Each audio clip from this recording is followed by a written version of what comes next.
Good evening and welcome to, on a very rainy and damp evening here in New York, with temperature below 70 degrees, I want to extend a very warm welcome to all our viewers on our Monday night Globespan program. Our special thanks to Nohar Singh for making this platform available, and of course to Devin, our technical specialist, for the transmission. As we speak tonight, the airport is being reopened in Guyana, and I want to encourage all of our viewers, for those who are traveling, please book your ticket through Travelspan. In this way, not only will you have someone to talk to, but if things need to change, your ticket need to change, they can do it for you. The price, whether you book it online or you book it through Travelspan is the same, so there is no additional cost in ticket, and Travelspan will get a commission for which they can use some of that to help us in this broadcast. So I want to encourage all of you to please use Travelspan as we open our airport in Guyana. This month is Agriculture Month in Guyana. The theme this year is investing in agriculture for poverty reduction and a sustainable development. In 2020, in the national budget, the Ministry of Agriculture got in excess of $18 billion in funding. There's also another $5 billion that went to Gaisuku. This evening, it is indeed my great honor and privilege to have with us the man who is tasked with the responsibility to eradicate poverty. He is no other than the Honorable Minister of Agriculture, Honorable Mr. Zulfikar Mustapha. Minister, welcome to the program tonight. Thank you, and thanks for inviting me on your program. All right, thank you. Also with me is my co-host, Dr. Euclid, no stranger to us. He's a professor here in New York at CUNY, and he advised many politicians around the world. So Dr. Rose, welcome again to the program. Thank you, Charles, and it's good to be here, and welcome to all our listeners, and thanks to you, Minister Zulfi, for being on the program as well. It's been a great pleasure having you here. And this evening, as we start, Dr. Rose, I want to start with you tonight to ask Minister anything you might have on your agenda. Okay, Minister Zulfi, a lot of people know you from the quarantine, but a lot of people across the country do not know you. Can you give us a background of where you're from, where you grew up, brothers and sisters, and so forth, so that the nation and all Guyanese in the diaspora and around the world have a good background of what you are or where you came from? Well, as you rightly said, I am famously called Zulfikar Mustapha from the quarantine.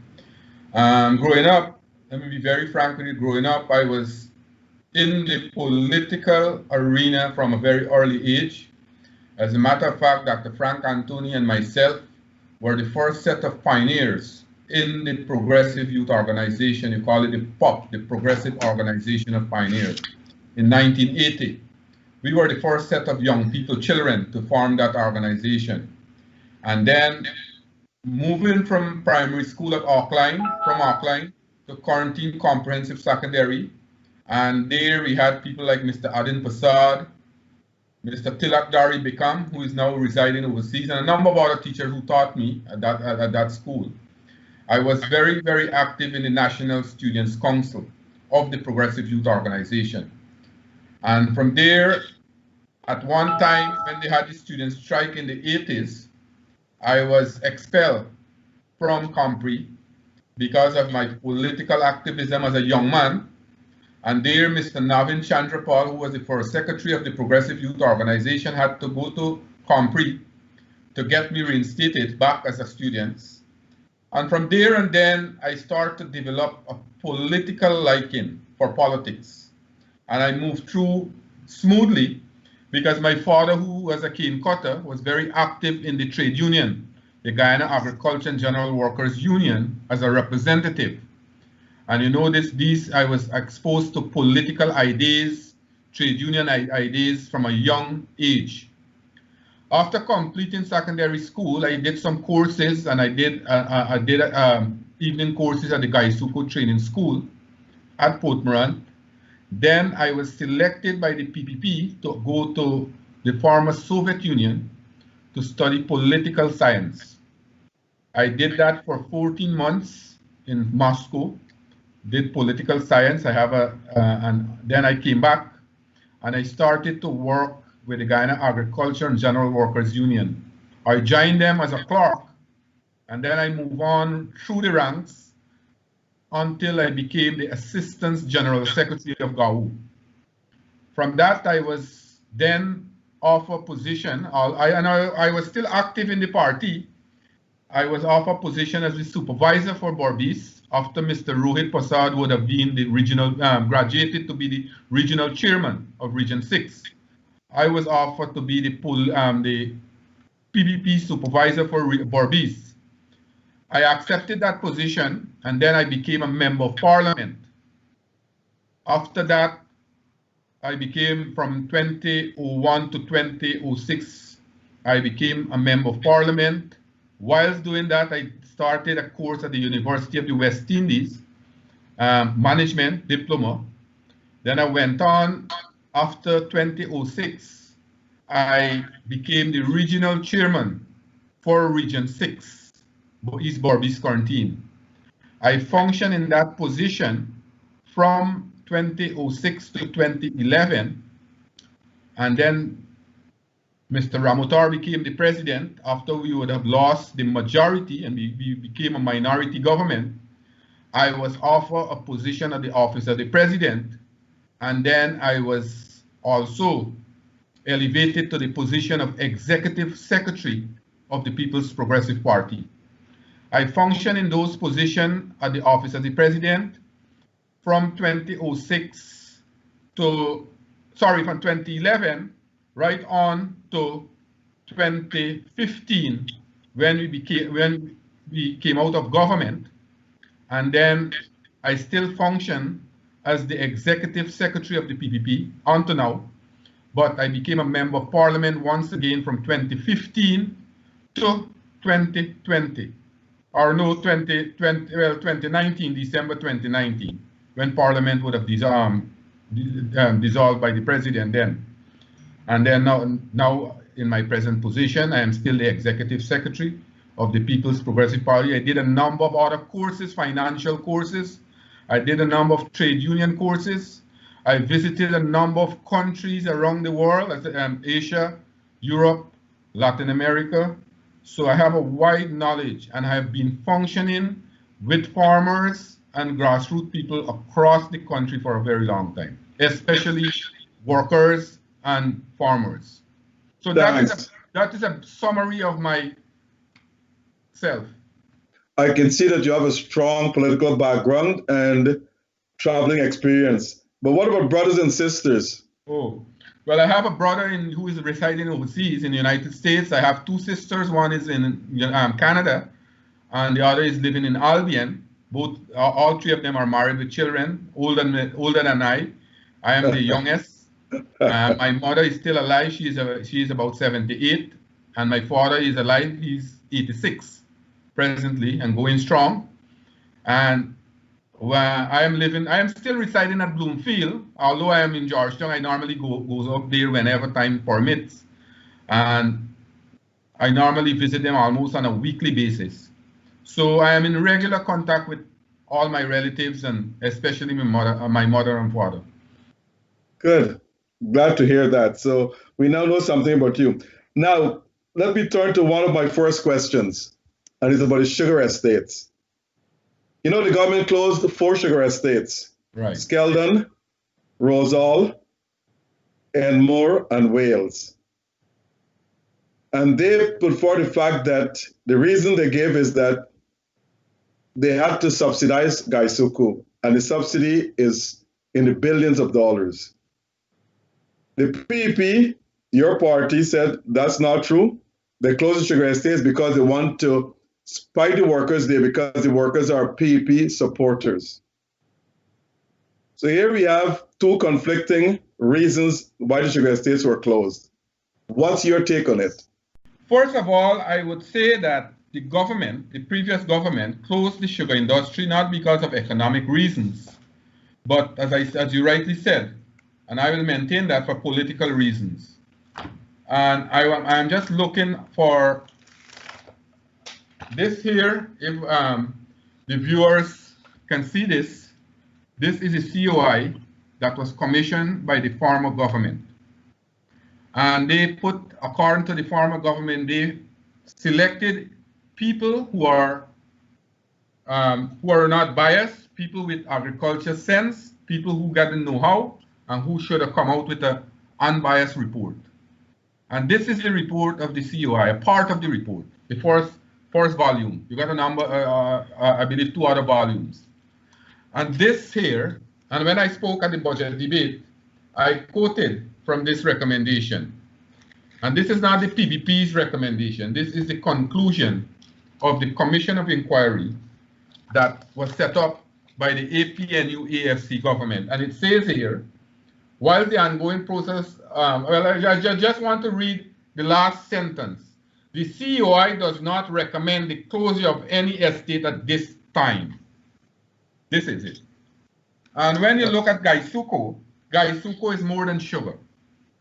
It seems that some politicians or some people are very short-sighted. First of all, Gaisuco, we have to look at the entire scenario of Gaisuco. What is Gaisuco? Gaisuco, or sugar, is a way of life for Guyanese. You can be a professor, you can be a farmer, you can be a doctor, but sugar play an important role, and you have, no matter what profession you are in, you have some relation with sugar. And sugar is responsible. Sugar is responsible for the livelihood of almost the entire country. Because when sugar is not in season, when the factories are not grinding, when the crop is not on, the entire economy is down. So let us look at that from an economic perspective. Sugar, Gaisuco is the single largest employer of people in our country, Guyana. You have, at that time when you had those 4 factories that Dr. Rose mentioned just now, with the present that we have, you had close to about 16,000 persons who were employed directly with Gaisuco. When you multiply that by 4, you'll see how many persons directly depend on Gaisuco for their survival. Then when you look at it, the indirect dependents, people who lives in the village, the shopkeeper, the market vendors, the seamstress, and I can mention all, the taxi driver, everything. Those are the indirect dependents on Gaisuco. So the money transfer from the workers to all these people who get a bite on these things. That is the economics. When you look at the social aspect of Gaisuco, the entire community depends socially on Gaisuco. For example, let us use an area, Rose Hall, Kanji. Let us look at Kanji. There is no other industry or no other business in Kanji to take the slacks that was created by Gaisuco. So the workers that were severed, the workers who were dismissed, had to go and seek employment other places. As a result of that, they had to migrate, internal migration. Some of them went out externally. Some of them went with their tourist visa to work in the United States. But there are many of them who went internal migration from Kanji, from Rosal to different parts of the country. You imagine that you have in Berbice alone, you have Rosal, Skeldon, on the east coast, Demerara, you have Enmore, and then you have Wales. 4 sugar estates.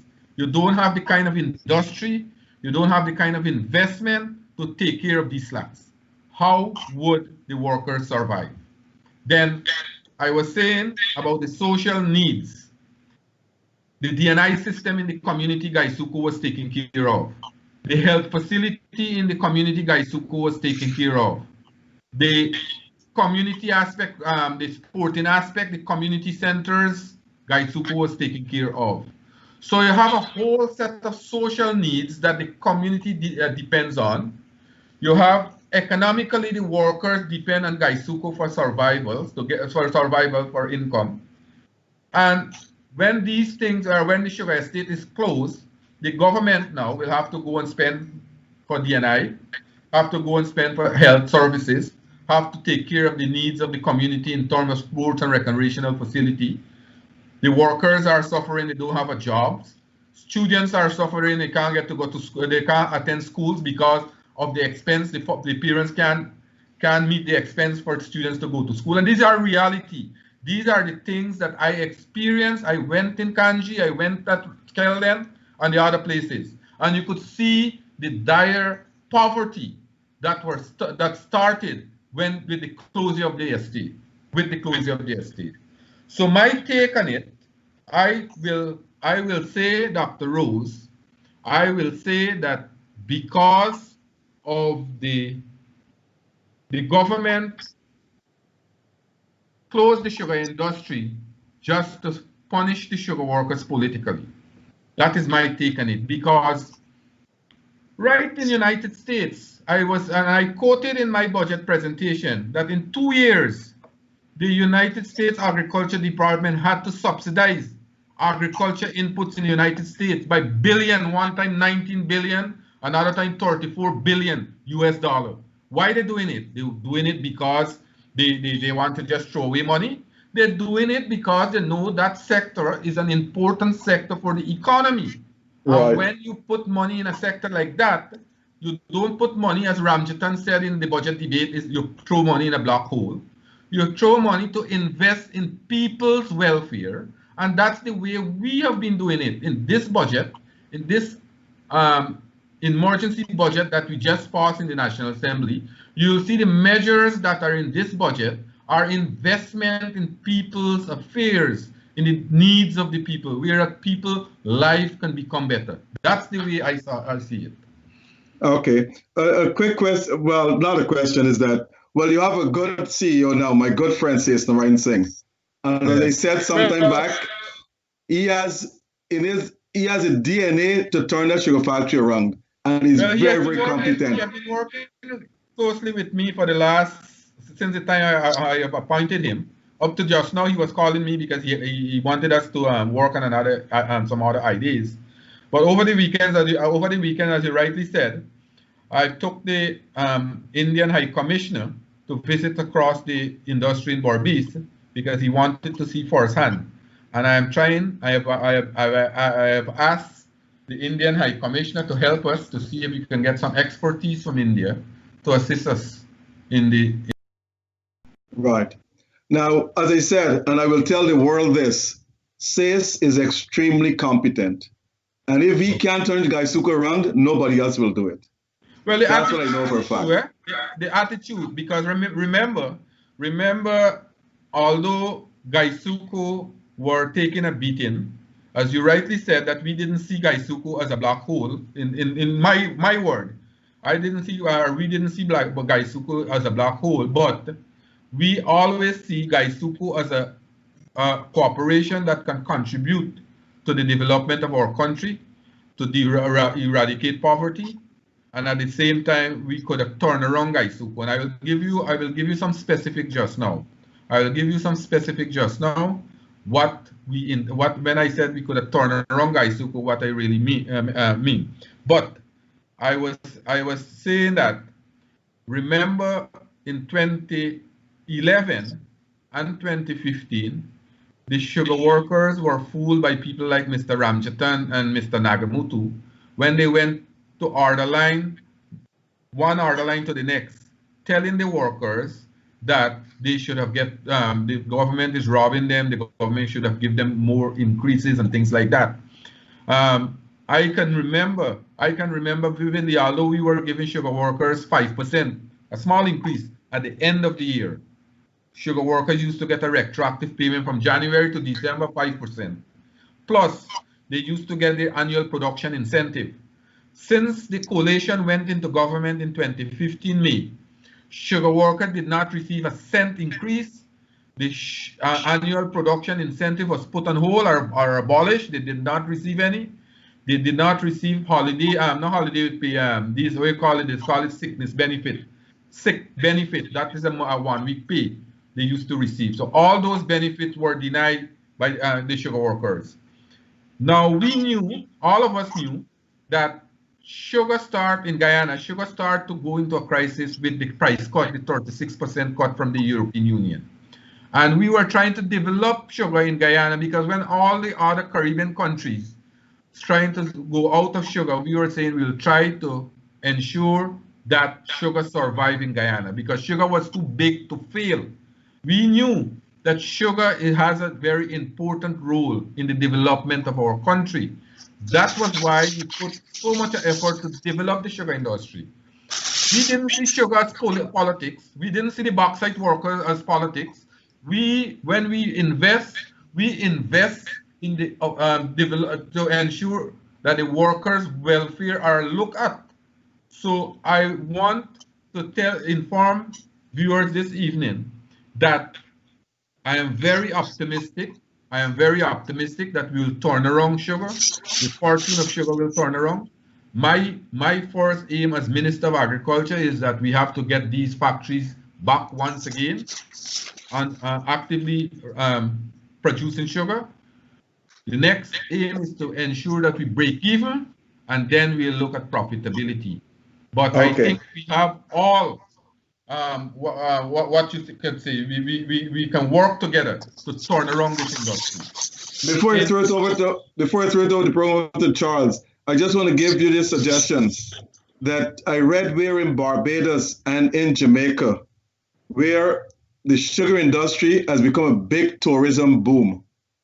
People from all over the world come to those countries to look at the sugar factory and see how cane turns into sugar right in the sugar factory in front of their faces. So I guess that can also be publicizing Guyana definitely at a later stage. Definitely, I am. That can be that.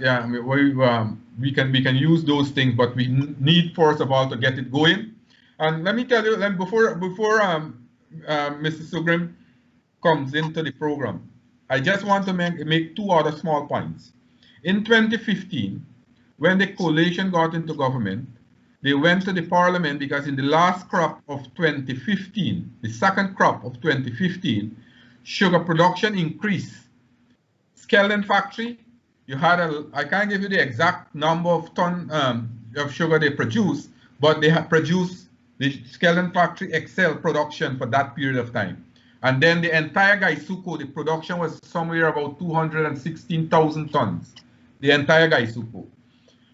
But that was work that we put in. You understand? We put in, and the coalition reaped the benefit when they got into government in 2015. We were in the parliament debating the national budget of 2015, and then they started to boast that they have turned around the industry. They have turned around the industry without doing anything. They just went and you had 216,000 tons, and they said they turned around the industry. So they were trying to take the good work that we did, but we had a plan, and the industry was on the verge of turnaround because we were looking at replanting. We are looking to get the canes in the field. First of all, we are looking at to drop the TCTS, where you get less canes to produce more sugar.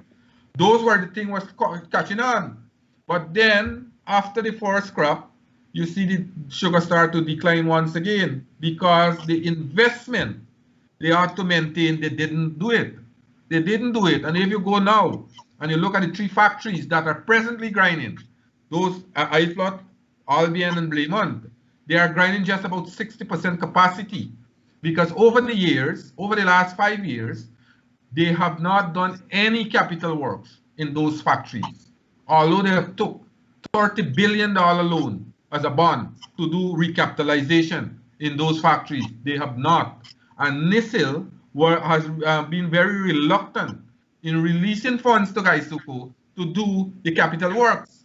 I have a pack of letters on my desk now, where, letters that Gaisuko wrote to NISIL requesting these funds to do critical works, and NISIL never hardly released the funds. And then out of the $30 billion, only $10.2 billion was released to Gaisuko. So you could see the contradiction between the government, and you could see how the way they were treating sugar.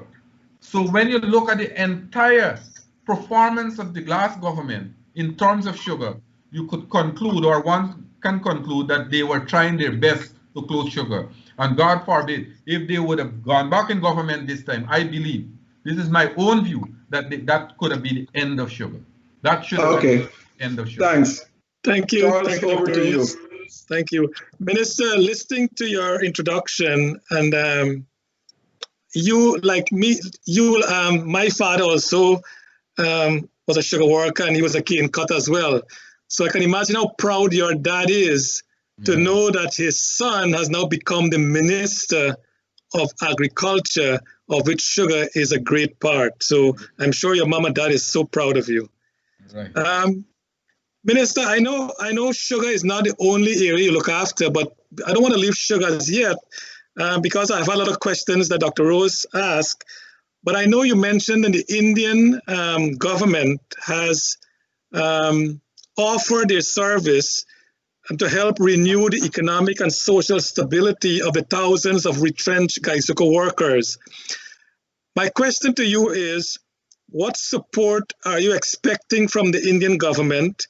2, if you know the cost of that support, and 3, who will pay for that cost? First of all, let me make this correction. The Indian government hasn't indicated to us that what kind of support they will give. First of all, we have requested that we need some experts or experts' advice from India to help us in the industry. We have since written to the Indian High Commissioner asking him to facilitate us, first of all, to get human resource from India to come to Guyana to help us. We are looking at other aspects of it in terms of, and we will be taking care, let me be frank, Gaisuko will be taking care of those persons coming to Guyana to look and help us to fix these factories and look at the cultivation. We'll be taking care of that.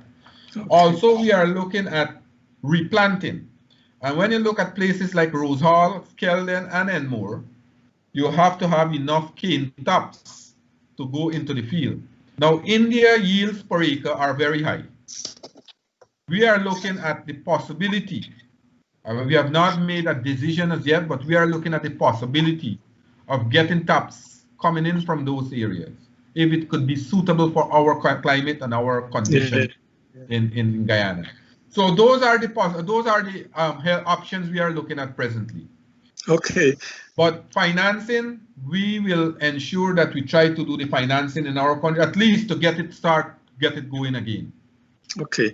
And I think with your base in Gao, you have a really very knowledgeable grasp of the sugar industry. So it's like ABC to you basically. So, you know exactly. So let me give you all something. When I had the board, when I inaugurated the board, I told the board, say, I was a man came through the ranks, and I could go in the field and tell you how many taps are in that field, and what is the water level in that canal, and what are some of the practical aspects of it.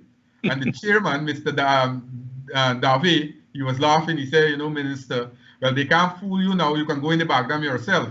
So I know about it a bit, but I'm not. But this is the first time. I'll be very frank with you. This is the first time that we have had a person directly from the Sugar Union, Gao, who is on the board of directors, since Mr. Ramutar would have came out of that board.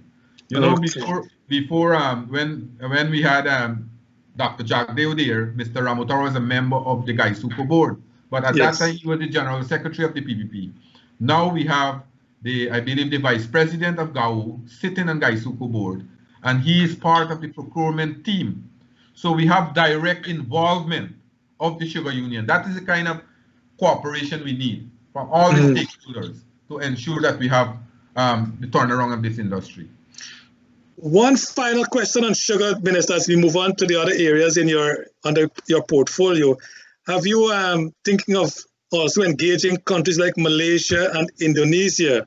Ray asked a question, and Mr. Arjun was saying that because Gaisuko produce quality molasses for DDL, And the deal is they have all these awards for the greatest rum in the Caribbean and sometimes worldwide. I think the quality of the molasses also help them to produce best quality rum. Do you see any collaboration with Malaysia, Indonesia, and other Brazil, maybe other sugar producing countries helping Gaisuco? We are looking, and I will tell you that we'll accept help from anywhere. But as I said, now we are engaged in India. We are looking also at Brazil, as you rightly mentioned. Brazil is right out next door to us, our neighbor, and we are looking at some cooperation from Brazil. And I'll be looking further afield. We'll be looking further afield because let me be very frank with you. We need help, and we need to turn around this industry. This industry is an important industry for our country to take care of the needs of the people. And I feel that in a matter of years, we can do it. But we have to have the cooperation of everybody on board. And then, as you rightly said, we'll be engaging international partners as long as they are willing to help us. I am willing, as Minister of Agriculture, to work with Gaisuco to get these people to come in. As you said, sometime not in the distant future, you're hoping that Gaisuco, and I think honestly, it's the right thing, he will do it to bring Gaisuco to some form of profitability, at least break-even point. Now, is it in your plan, maybe in the short term, the medium term, the long term, I'm not sure, of privatizing Gaisuco? Is that any part of the equation? Well, I should have said that, because we have already published an expression of interest for a private-public partnership in the industry. We are looking at it as a government. We alone can do it, for a fact that we have had very successful private-public partnership, not only in Guyana, but other parts of the world. And I think that we can, and I have had meetings with the Private Sector Commission. I have had meetings with Georgetown Chamber of Commerce and the quarantine. The Central Quarantine have a very active chamber there too. I have met with all those chambers and business entities, and they are willing to invest in Gaisuco. As a matter of fact, the Central Quarantine Chamber of Commerce, they are saying that, look, they are coming up with a plan to look at Rosal. They wanted some part in Rosal, to run Rosal, to ensure, and they are guaranteeing us that the workers who we are planning to reemploy and rehire will be rehired. So I think that is the way to go to look, and we have already published an expression of interest, hopefully by the end of this month. And I think I have heard, I have been told that there are a number of persons who have expressed interest to participate in the industry. So I think we will have it go from there. And what about diversification? Well, that's an important point. We have to diversify. Gaisuco, we can't run Gaisuco with raw sugar and brown sugar alone. We have to diversify, and that is why we are working. For example, Gaisuco Skeldon. When you look at the cogen facilities there, the cogen facility is capable of producing any one time 30 megawatt of electricity. In Berbice, the peak time you can use just about between 15 to 20 megawatt. So that alone, the cogen could sell 30 megawatt of electricity to the national grid, right? So that we are looking at. We are looking at molasses, and as you rightly said, high-grade molasses, and we are looking at other options, other value-added product. For example, we are looking at refining, building a refining, so that now around the world, people are not interested in these raw and brown sugar anymore. They want refined sugar. They want high-grade molasses. We can use the sugar with the bagasse that for electricity. You can use a number of other places using bagasse now. We can use the ethanol. At Albion right now, as I'm speaking, we have a part of Albion producing ethanol there. So these value-added and diversification, we are working with it, because you can't survive. Gaisuco cannot survive with producing brown sugar alone. We have to diversify. Minister, I must tell you, with what you have spoken with the last half an hour, you are so knowledgeable in sugar, and I believe that Gaisuco will do very well under your stewardship. But sugar is only part of your portfolio. You also look over rice and livestock and fishing and cash crop farming and permanent crops and so on and so on. So let's move on to rice. The rice industry looks very promising as well. We have seen report from GRDB that they had one of their best year. they likely be selling rice to Brazil, in addition to Panama, to CARICOM countries, and so on. We also know that there's so much things within this industry. What are your plans for this industry? So first of all, let me say, and I'm just looking at the notes here, and this came from your suggestion to me and my WhatsApp, current issues. So let us talk about the current issue. That's correct. Minister of Agriculture, when I inherited this sector 2 months ago, I find the rice sector in crisis. And let me be very frank, I should have mentioned this when Dr. Rose started out, but he started with sugar, so I was a little biased in terms of that part of it. Okay. But let me be very frank. The agriculture sector in our country was like a rudderless ship in water without a captain, moving in the water without a captain. Everyone in the agriculture sector, and I don't blame the officers who are employed in agriculture. I blame the people who were running agriculture. There were no clear-cut policies. The people within the senior agriculture officers, they were doing things what they felt was right. So if you, Dr. Rose or Mr. Sugrim, say that, look, you're taking rice, you're moving rice from Berbice to Georgetown, and you thought that was right, then you're doing it. But there was no policy to show you that will help production or help profitability. So that was the first thing I had to do when I get into the Ministry of Agriculture. I had to call meetings, and we have to set clear guidelines. And we have developed, I have took out those ideas from our manifesto, and I've given clear-cut guidance and policy what we have to work with. That was the first task I did. Then, when you look at the sector by itself, you find problems after problems. For example, the MMA scheme. Let us look at one scheme, the largest scheme in the country. 96,000 acres depend on that scheme for survival in planting rice and other crops. Now, when you look at the infrastructure in that scheme, totally collapsed. The infrastructure was in dire need of critical work. The first thing I did, the first act I did was two. I should have mentioned this also in sugar, but as I'm speaking, I am remembering. The first thing I did, I went to cabinet for salaries to pay, for money to pay wages and salaries for sugar workers, $600 million. That was the first money I get from cabinet, because Guy Sugar didn't had fund to pay money.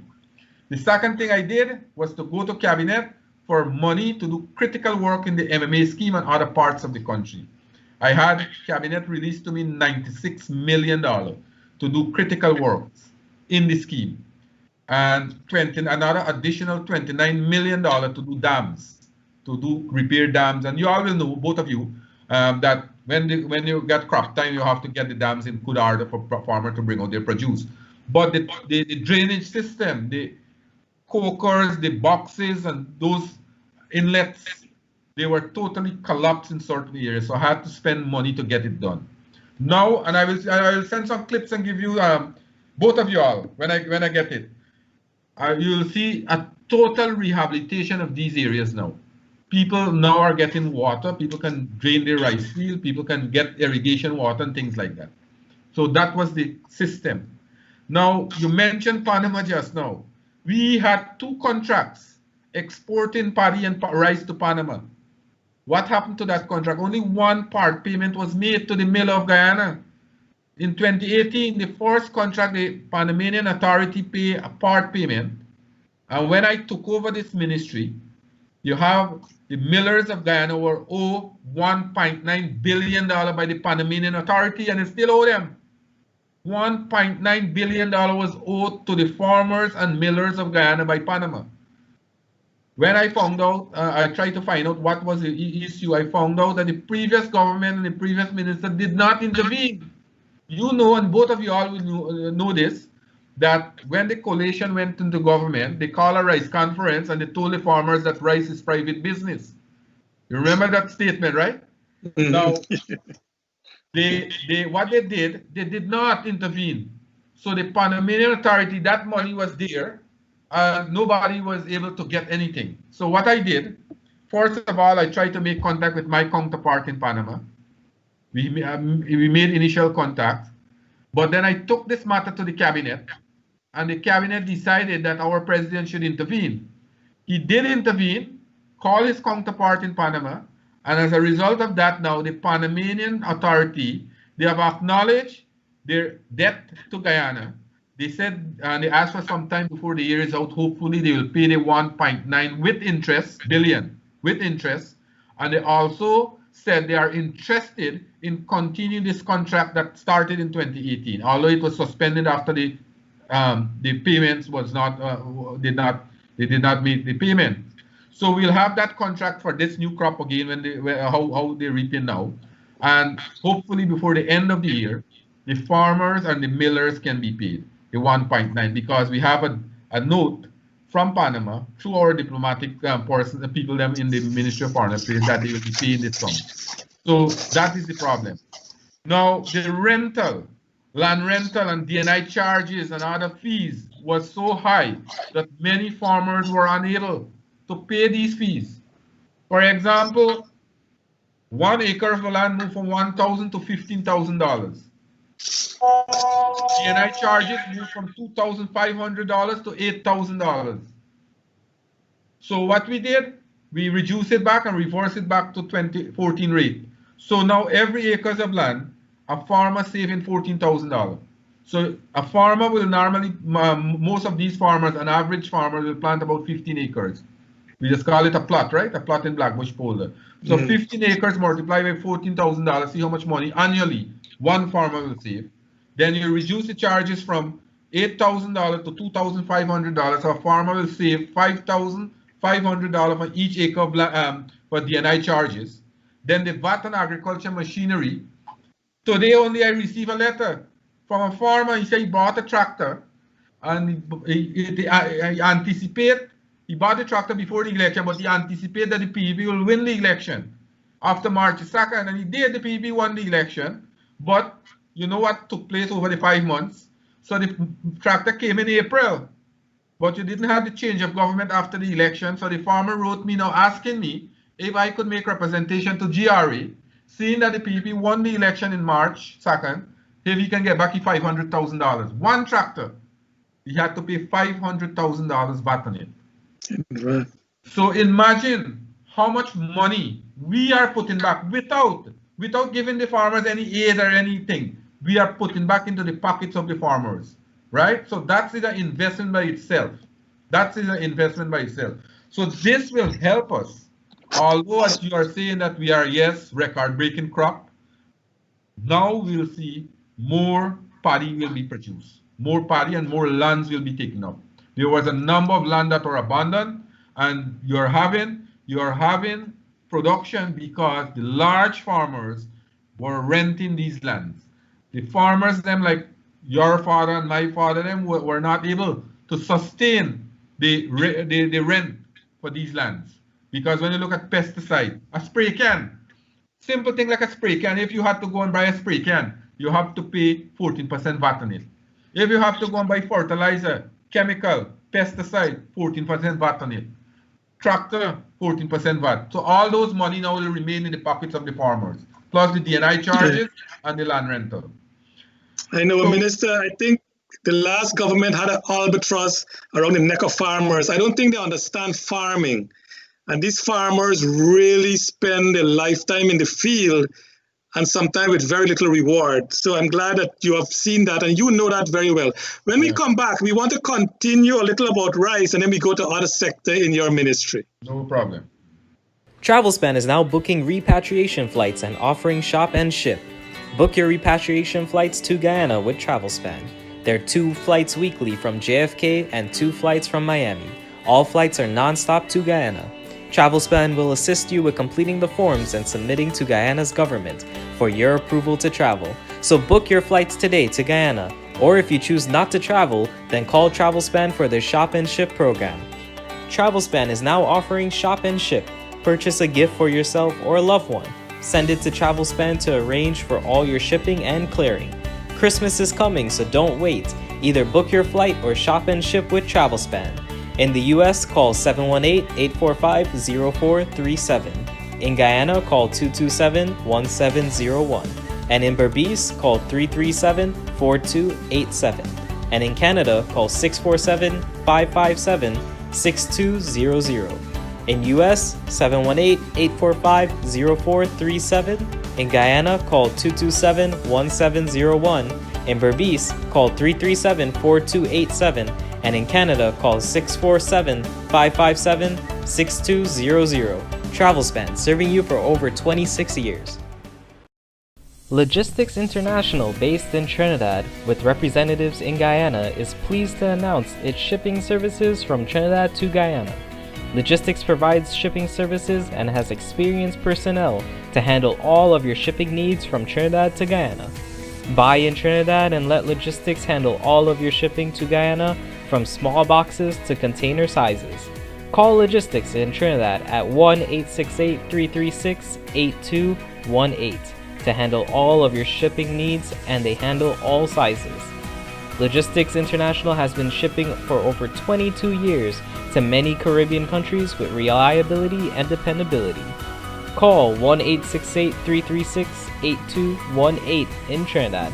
That's 1-868-336-8218. Or email at liclcargo@gmail.com. Welcome back to our program, and we want to thank our Honourable Minister for being with us. We had a very fruitful discussion for our session, and we want to thank you, our viewers, for being with us. Before I ask Dr. Rose to come on, Minister, I have seen that the GRDB scientists, they have come up with a variety that is with a possibility of producing somewhere between 50 to 60 bags of paddy. And that variety, according to them, it's a big game changer. It can grow in standing water, which is a first, because we know our rice cannot really, when it's ready for harvest, we need dry land, but this variety can grow in standing water. It also has a stronger stem, which compared to our existing variety, it doesn't fall down very easily. With a higher return expected from our farmers, do we see, if this variety is introduced, that farmers will now produce one crop per year and allow the land to rejuvenate for the next crop? If you can make the same amount of money having two crops in one crop, I think that will also give the land some time also to renew itself in its nutrients. What are your views on this new variety? First of all, I want to take it from this angle. We are living in Guyana, and we are dealing with Guyanese farmers. So, maximum profit. I mean, maximum. That will be a hard task to convince the farmers to plant one crop. But I am extremely happy and extremely excited that hopefully before the start of the new crop, we can release this variety. It's now a candidate variety to release. I have had the report today only on my desk. I'm going through the report. As a matter of fact, when they had introduced the candidate variety in Region 3, I was there in the field, and I spoke there, and I listened to the scientist, Dr. Mahendra Prasad, and as you rightly said, you rightly indicated just now, that all those features that this rice possesses, this variety possesses, and this will help us, and according to Dr. Prasad, this variety can withstand the pests, the disease, the climatic condition, as you rightly said. It can, if it's right, if it is ready to reap now, then you can keep for about 14 to 15 days extra in water, as you rightly said. It would not fall, and that is the kind of variety that we need in condition like Guyana. Also, the yields per acre will be increased tremendously. Right now, we get about 40, between 35 to 40 bags. And then if you got 55 to 60 bags, imagine how much rice you will have there, how much paddy. So I am very extremely happy and excited for this variety. And I hope that before the commencement of the new crop, I can have permission and we will release this new variety. But the other thing is I learned from Dr. Prasad also that some farmers who didn't went to university and research station and things like that already developed variety and was using it, right? And when he went to the field, he was so surprised because he told me that he already saw the variety in one or two farmers' field. So, and as all of us would have known by now, that the yield per acre is high, tremendously high. And I think that this here, if you can use this across Guyana, this crop, this new crop coming, then we can have bountiful harvest from the new crop. So I'm extremely happy, and I am hoping as Minister of Agriculture that we can release this variety early. Okay, and Dr. Rose, 1 second if you don't mind. Minister, as we all know in school, Guyana have the hilly sand and clay belt that stretch a couple of miles inland. And our traditional agriculture has been done along the stretch from Crabwood Creek all the way to Charity. What about expansion of agriculture inland? Is that part of your focus to definitely to move inland? And I am looking at the intermediate savanna to look at agriculture there, because you know for a fact that in this year's budget, we are encouraging farmers to start the cultivation of soya and corn. Because when you look at the foreign exchange that we are expending to import these things for feeds, right, then we can produce it right here in Guyana. We are giving incentive, and we'll be providing lands too in the interior area in different parts of the country, where we can have farmers go there and they can start and we can assist them. And we are looking, as a matter of fact, I have people now in the Ministry of Agriculture looking at this sector to develop it. And we are looking to give this kind of incentive, right? And farmers already have seen interest in the farming community to take on this task. Okay, Dr. Rose? Yes, Minister Zulfi. Currently, sugar and rice account for 25% of Guyana's gross domestic product, GDP. And they said the trend seems to be 40% in the next few years. But that will take a substantial amount of investment. Now, my question to you is not about investment, but it's about the rice of itself. What price per bag of paddy a farmer has to get in order to break even, and above that to make a profit? Well, as Dr. Rose, as I mentioned just now, the cost of production, as long as the cost of production decrease, and as long as you can keep the cost of production low, then a farmer profitability will increase. As a matter of fact, you will find this crop, the same input that the farmers made to the crop, you will find that they will have an increase, their profitability will increase because of the inputs. The cost of inputs have decreased. The land rental will decrease. The VAT and certain inputs will decrease. And the DNI will go down. And the DNI charges will decrease and things like that. So I can give you a figure. If a farmer paddy sell for $3,000 a bag, just for example, and he was making hypothetically $500 a bag. Now with the cost of production decreasing, with these inputs down, the same very bag of paddy selling for $3,000 will give you $1,000 profit. So that's the way, as a government, you have to have the vision and foresight to look at the inputs, to look at the cost of production, not just to give farmers handout, but to develop the sector where a farmer can come in now. If I can go and do farming for the first time, I will inherit the benefits of the government, the kind of measures that the government put in the sector, so that I can get those benefits and my cost of production will be at a minimal cost, so that my profitability will be higher and bigger. So that's the way I think as we have to do. We have to develop the sector, and we have to put measures that are friendly to the productive sector of our country, so that they can inherit the benefit of the government. That's the duty of a government, not to put harsh measure, because if you look right across the world, and this is in all the country where government want to see development take place. In the United States, the father of capitalism. If you look in places where they talk about socialism or communism, measures when they want to develop a country, they help the productive sector and put measures that are friendly to the productive sector.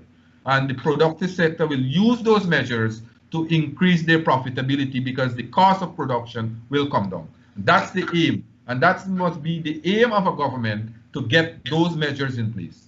A quick question before I go on to the next one. Sugar.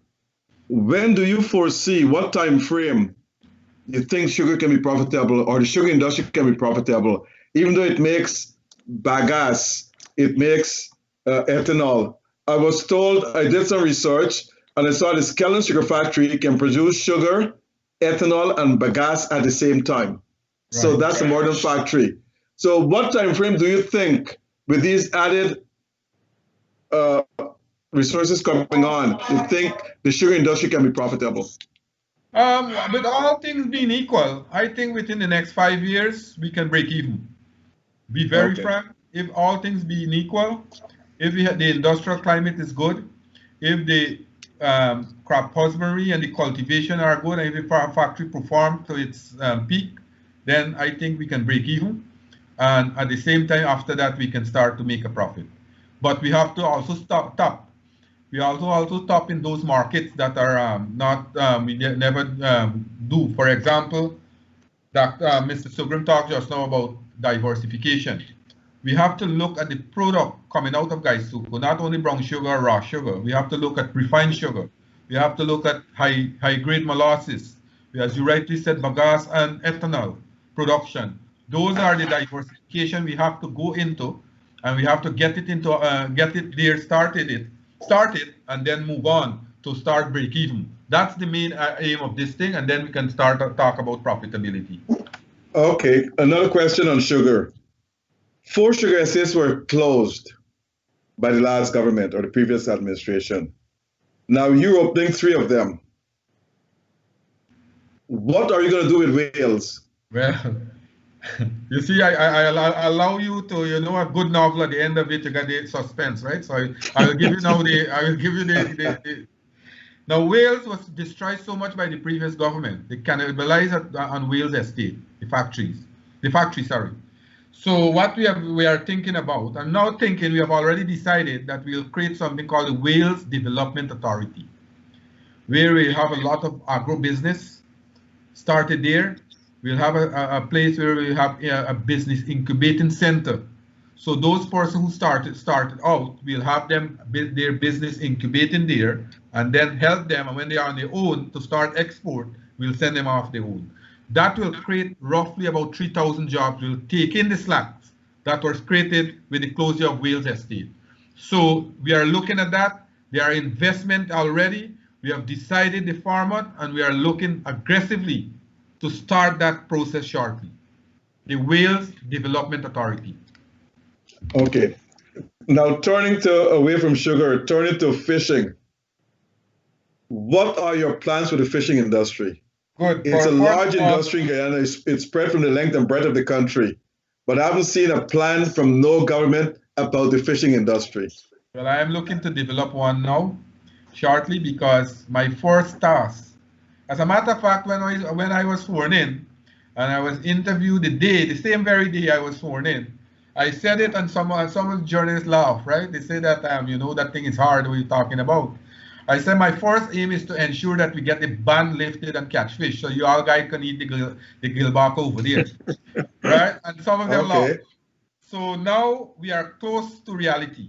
We had the Secretary of State came to Guyana, and he has undertook that he will be looking at that aspect of it. We are having discussion, and we are on the verge of getting those things realized. That is a $1.8 billion industry. And that industry is targeting our diaspora over there. You all know that, right? Not only North America, but our diaspora and our people living over there.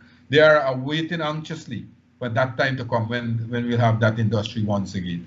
So I'm very, very optimistic that shortly we can have that ban lifted and that industry can start again, because our fisher folks across the country have been losing that market. Now, what we are looking at two phases. One, we are looking at marine fishing, and the other, we are looking at aquaculture.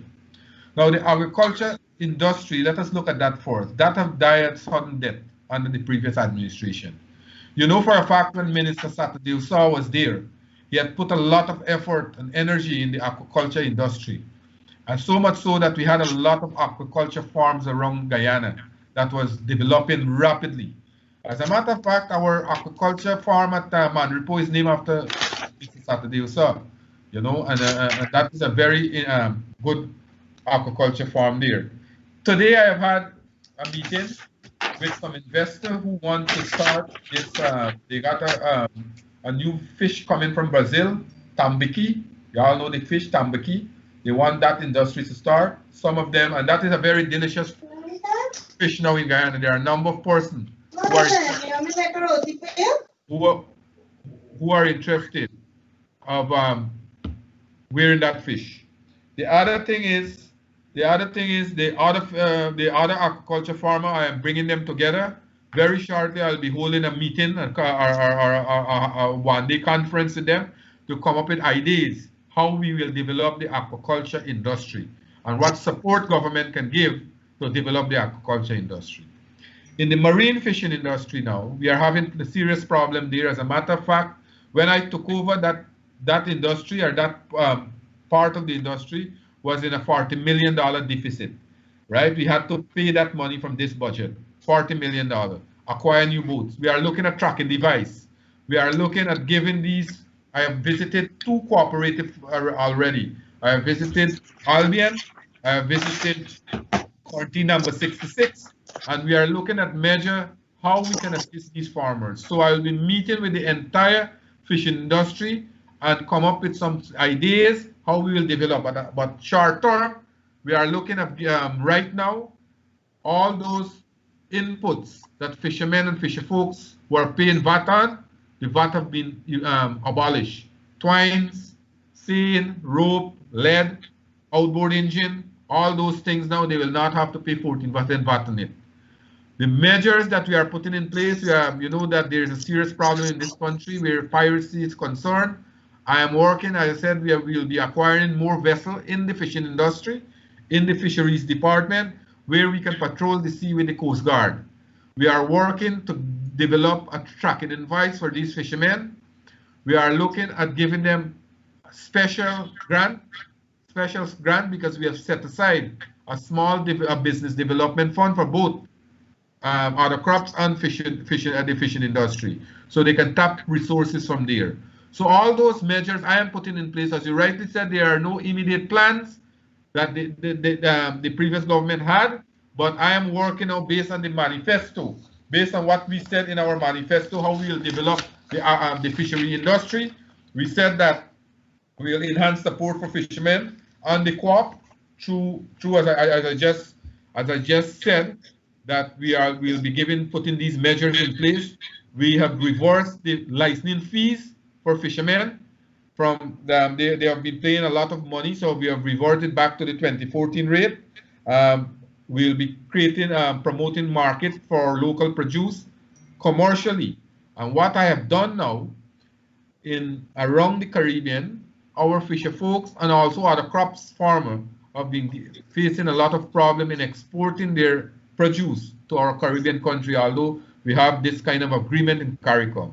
I have employed in my ministry now an officer working directly to look at the problems our farmers are faced with in the Caribbean, so that we can resolve those issues. So I am working generally in a holistic way to get this thing off the ground. As I said, we are giving a lot of concession to large-scale fishing and fisher folks around the country. As a matter of fact, special prices for fuel also we'll try to get, because some areas fishermen are enjoying it, whilst other areas they are not enjoying it. So we want a level playing field across the fishing industry, so that fishermen can benefit from the measures from government. Okay, one question before I turn over to you, Charles. Cattle rearing. Multiple research have shown that cattle rearing in Guyana has dropped or decreased by almost 53% in the last 10 years. What are your plans to resurrect the cattle industry in Guyana? So first of all, I am looking at zoning, because you know there is an age-old problem with cattle and rice. Right. Now, for example, when we were in government prior to 2015, we have given out, and this is an example I am just using. We have given out land to farmers to rear cattle in the Cook Creek Savannah and the Quarantine. What they have done when we had the lucrative rice market in Venezuela, they abandoned the cattle pasture and took it and make a rice field. So you had rice planting in the cattle pasture, right? And then you had a big conflict where cattle farmers and rice farmers had to move their cattle away. And that was responsible. That was one of the measures that was responsible for the decline in the cattle industry. But besides that, as you rightly said, that the cattle industry has declined because the measures that we had was not in place in the last 5 years to help cattle farmers to get a lot of concession to develop the cattle industry. I am looking at GLDA, the Guyana Livestock Development Authority, to work with the cattle industry, to work with the association, to have better breeding animals come into the country, to have better insemination services with the cattle farmers, to help them develop their breed so that the cattle industry can play an important role and revive once again. I have had a number of meetings in my outreaches across the country with cattle farmers, and they are willing to work with the GLDA, with the Ministry of Agriculture, but you have to organize them, you have to get them going. You know how cattle farmers sometimes behave. They are morally, they want, because I don't want to use the word selfish, but they want to be by themselves, develop their own flocks. So I am working with them. I have the doctors at the GLDA working with them so that we can have better breed of animal and we can develop this industry and move it forward. Okay, Charles, over to you. Excellent move, Minister. I think Mr. Arjuna's on the screen saying that this land use policy and zoning is long overdue. And that's really, really a good move that because not only in Berbice, but I am from Lagrange and the West Bank, and we do have problem with the guy who rearing his cow and the farming, so you always have that problem. If there's zoning, I think that will be great. When we come back, Minister, I want to touch on some other areas. I want to touch on coconut farming and blast freezing, and of course the new crop hemp. I want to hear your views on hemp. When we come back, we'll discuss that. Thanks. Logistics International, based in Trinidad with representatives in Guyana, is pleased to announce its shipping services from Trinidad to Guyana. Logistics provides shipping services and has experienced personnel to handle all of your shipping needs from Trinidad to Guyana. Buy in Trinidad and let Logistics handle all of your shipping to Guyana, from small boxes to container sizes. Call Logistics in Trinidad at 1-868-336-8218 to handle all of your shipping needs, and they handle all sizes. Logistics International has been shipping for over 22 years to many Caribbean countries with reliability and dependability. Call 1-868-336-8218 in Trinidad. That's 1-868-336-8218. or email at liclcargo@gmail.com. Globespan 24.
Welcome back, and I want to thank Minister for staying with us. Minister, you have been so eloquent for the last hour or so, and you're very knowledgeable in this ministry, and I wonder why in earlier PP administration you were not the minister, because you sound so knowledgeable.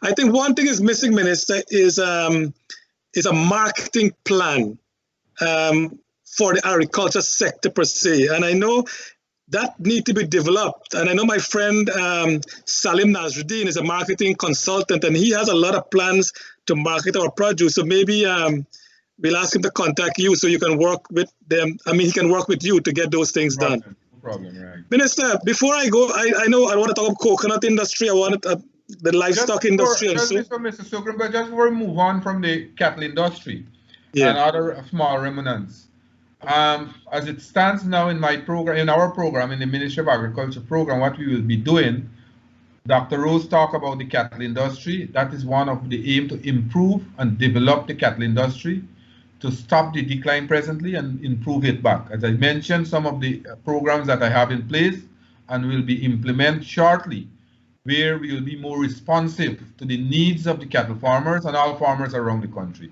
But I want to mention this, that presently we will be looking to develop our facilities in the country, and at West Berbice, Rising Sun, we'll be making a state-of-the-art arbiter there, and another one in Region 3. So by the middle of next year, we'll have 2 modern arbiters where people can go to slaughter their animal. You know for a fact that that's a stigma for Guyana.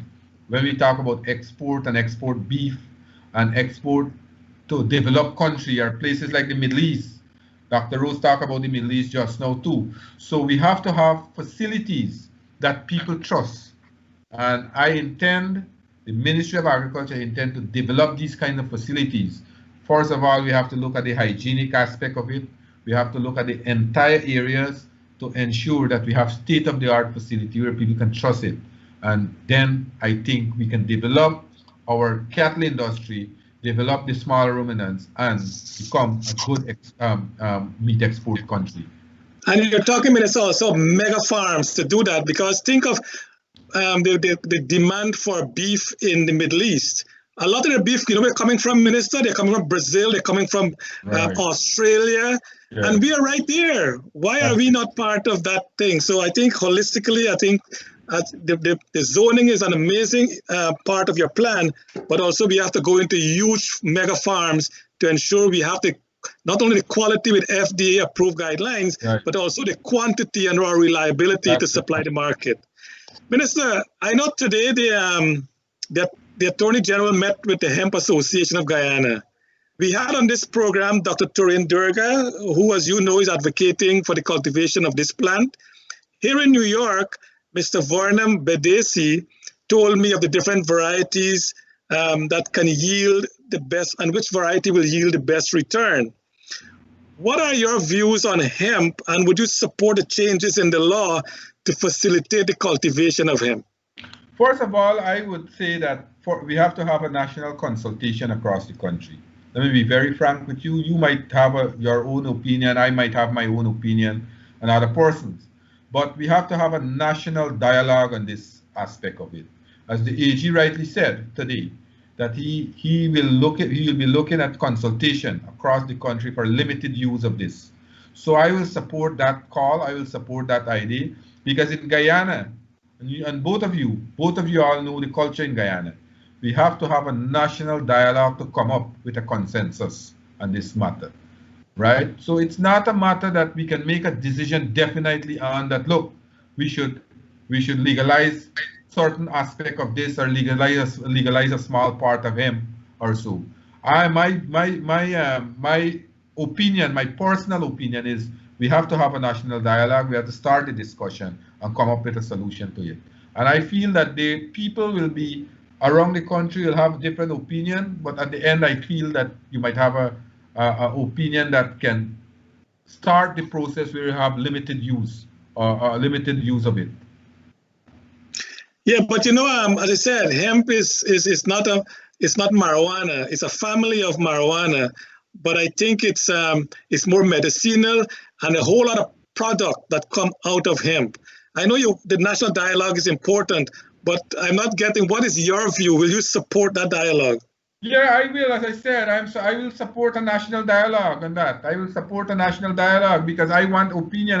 As I said, I am a man for consensus, and I don't want to say that we imposing anything on the population of our country. We have to have a national dialogue, and I will support it. And then we'll come up with we'll know what is who are the majority of the people what they in for, and from there we can move forward. And I think that can happen shortly. And as the AG rightly mentioned today at that meeting, that we can start that national dialogue early and come up and see the opinion of the people in the country.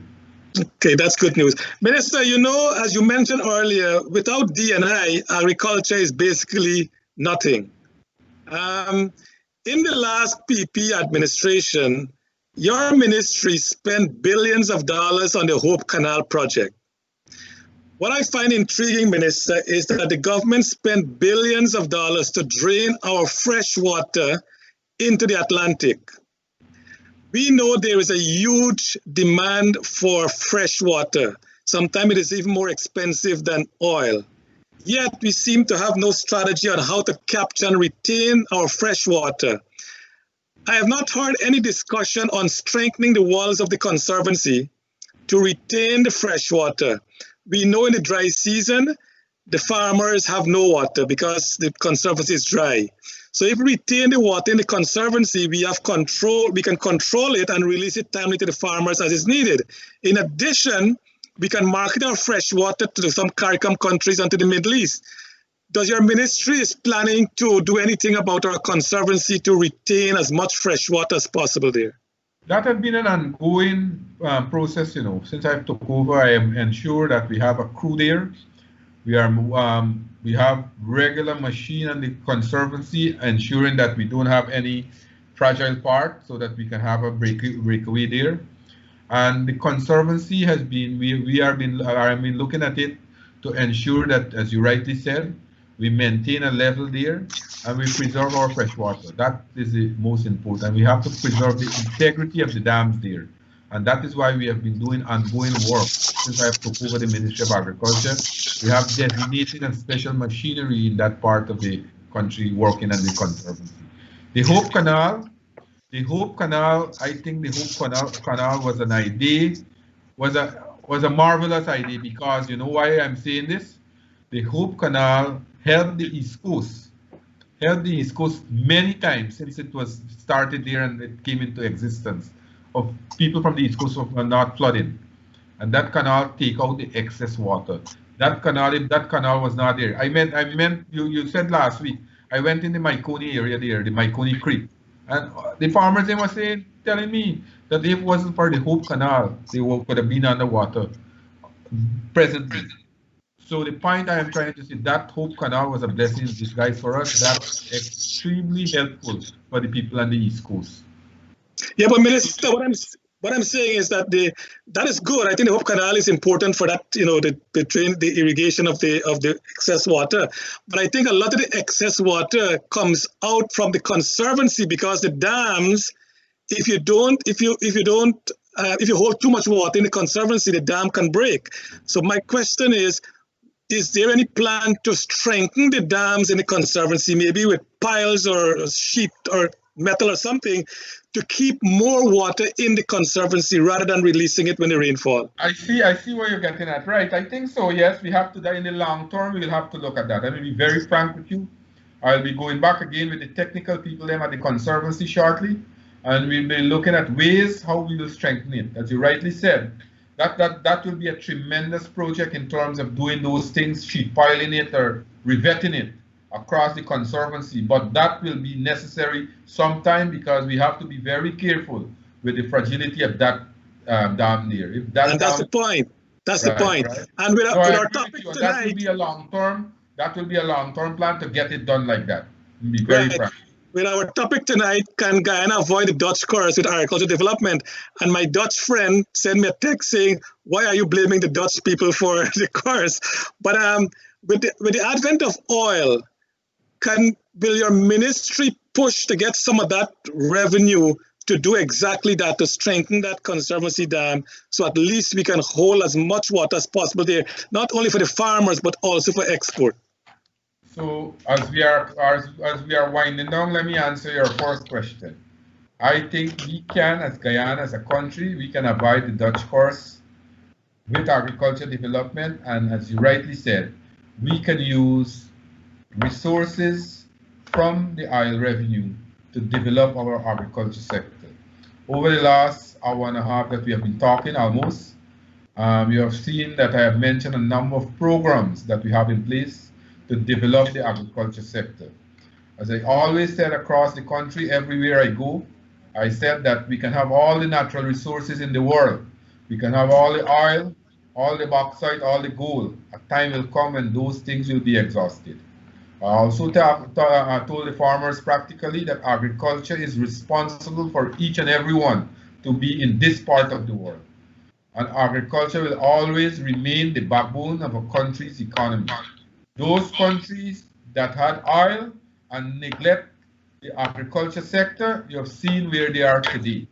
They are now once again trying to develop their agriculture sector. And you know for a fact that we as a government, as a party and as a government, we have had a strong history in developing the agriculture sector. Since Dr. Chedi Jagan was the premier of our country, you know that. And we will continue to develop this sector. The agriculture sector is a sector that will ensure that we have wealth in this country. This sector is very important for food security.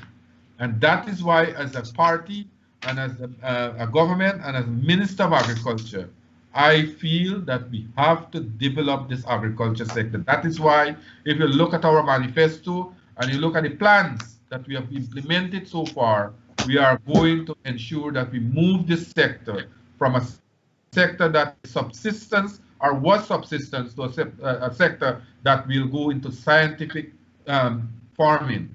You mentioned, we just talked about the new variety of rice. That is not only the new variety of rice. What we have done in Nari this time around, we have put aside funds to build 30 new shade houses in this year's budget, in this last 2 months. Now, we will be creating a revolving fund because we are purchasing these shade house material. We'll be selling it at a cost price to farmers. We'll use the money to create a revolving fund so that we can always have these materials for farmers. With climate change, with the unpredictability of climate, you can't only depend on open-air farming. We have to move from the subsistence, from the primitive way of doing things, to more scientific way of doing it. That is why we as a government are facilitating the farmers to ensure that they prepare themselves for the future. That is why we will avoid the Dutch course. That is called modernization. And that's a nice segue, Charles, if I can get a minute to ask you a question. Yes, go on. Development experts say a country can move from being underdeveloped to become developed and become post-developed. But you must have manufacturing. Yeah. I've seen where Guyana has been producing a surplus of fruits and vegetables. Because you go to all the markets, you see people selling things. The local consumption can only absorb so much. Now, what plans are in place to manufacture, to can or bottle these fruits and vegetables and sell it overseas? Like what's happening in Jamaica and certain places in Trinidad as well. There are canned fruits. I go to the supermarkets up here, I'm seeing, you know what I've seen in the supermarket? Canned coconut water all the way from Singapore. Yes, and Thailand. Right, canned okra all the way from Indonesia. Yeah. So why can't Guyana do these things? So I am now in discussion with the Guyana Manufacturing and Services Association. As a matter of fact, they had a webinar the other day, and I did an address there, and I outlined certain measures that we have put in place. Now, Dr. Rose talked about manufacturing. We have to have cheap and reliable power for the manufacturing sector. If we were in government up to now, we didn't came out of government in 2015, we could have had hydropower today, cheap electricity, where that will help the manufacturing sector. For example, I have Mr. Komal Samaru have written to me. He wanted a meeting with me to discuss production, for example, like what you talk about just now, passion fruits, cherry, guava. They're making these tobacco juice. And he's telling me that our farmers only supplying him with about 40 to 50%. The rest he has to import it into the country. So he wants us to discuss ways and means how we can improve production in these areas. I am also looking at ways how we will revamp the policy of the new Guyana Marketing Corporation. You know, the Guyana Marketing Corporation just is there, and the usual process they played in formality. I have to move that and change the whole concept of the new GMC. The new GMC must be there to facilitate farmers and find new markets for farmers. So things like agro-processing, I am looking at that to develop that sector, and work with the private sector, work with the manufacturing association, so that we can have this new whole sector on board in Guyana. So all those plans are in place so that we can move the agriculture sector forward, and we can develop and create more wealth from this sector. So I am rest assured that in the long term, you'll see those things on stream. A quick question, Charles, then you can take it over. Now, I was told that there's still many squatters in Gaisuku land up in Success. If they're there, what are your plans to move them away from there? I think most of them are already moved. The Gaisuku started a process, you know, the flood falling. A number of research variety were lost, so they're trying to recoup that. They have started a process of flood falling there, and the Ministry of Housing have started the process of engaging the squatters to find lands for them. So hopefully that matter will resolve shortly. Okay, Charles, over to you. Minister, I know you have spent so much time with us, and we want to thank you so much. I said you were so eloquent in your response. You are very knowledgeable in the subject of agriculture. We want to touch on other areas like livestock and coconut and you know, so many other things within the sector, but the time is running out and we have to wrap it up today. So again, I want to thank you so much, Dr. Rose. Anything in closing? No, I just want to ask the minister, there are a number of questions I still must ask. So we'll have to invite you a second time. No problem. I'm willing. As long as I have the time, I will come on the program once again, because as Mr. Sugrim rightly said, that we have a number of other sectors to talk about. We have coconut. I have a lot of plans for the coconut industry. Only last week, I was in Linden, on the Linden Highway, at a coconut farm, and then we're looking at intercropping with coconut, so that not only waiting on coconut production, but between the coconut production, from the time you plant to the time of production, you have other crops. You have things like bell peppers, you have pineapple, you have cassava. Those are the intercropping we're talking about. We're looking at new nurseries across the country in coconut farming. We're looking to develop the coconut estate at Hope. So those are the plans. Coconut will be the third most important crop to bring in foreign revenue and foreign exchange into our country. You're speaking here, I want to close with this, that we have been invited by the international coconut community to be a member of that community in Malaysia. So I'm now considering it. I will take it to cabinet for approval, and as long we get approval, then we'll have a representative at the international coconut community so that we can have more representation and benefit from that organization. You know, coconut oil now is selling on the world market. A lot of people are using coconut oil more than any other oil. You'll have to come back for us to talk about this, because there's no time tonight. Sure. Yeah, and I know, in addition to that also, Minister, here in New York, all this coconut water that is bottled coming from Central America somewhere. So why is Guyana not using, we have some of the best coconut in the world, but we're not this. So Minister, there's a lot on your plate, and I know you have a broad shoulder. I know you will get, and I think based on what you did for the last hour and a half with us, Minister, I really, in my humble opinion, I think Guyana has a great Minister of Agriculture now, who knows the industry and who want to see it move forward. And with the president, who is all over the country, this young man is all over the place, he will get things done. And I'm sure he's pushing his ministers to ensure that they respond to the needs of the people. And in my humble opinion, I think Guyana is in safe hands with Dr. Irfan Ali as president, and with you here now as Minister of Agriculture. So Minister, I want to thank you again for being in the program. It was a great honor. And again, I look forward sometime in the future when you get some time again, not necessarily Agriculture Month, don't wait a year, But sometime in the near future, you can come back on the program so we can have some more discussion on this important area of agriculture. As we always say as political scientists, Minister, just now, a minister don't have to be a specialist. All he needs is to have good advisors around him and be on top of the issues as you are, and you'll make a fine minister. Thank you very much. It was a pleasure to be in your program, and rest assured I will be here once again, and we'll discuss more issues and more plans for the agriculture sector. And I want to assure your listeners, assure your viewers that agriculture is here to stay in Guyana, and we'll develop it so that you can create food security and create wealth for the Guyanese nation. Thank you, Minister. We want to thank our viewers.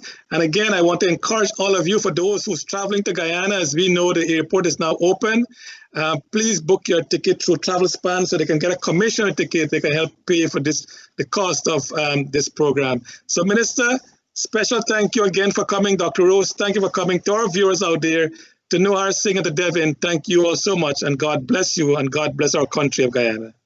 Thanks.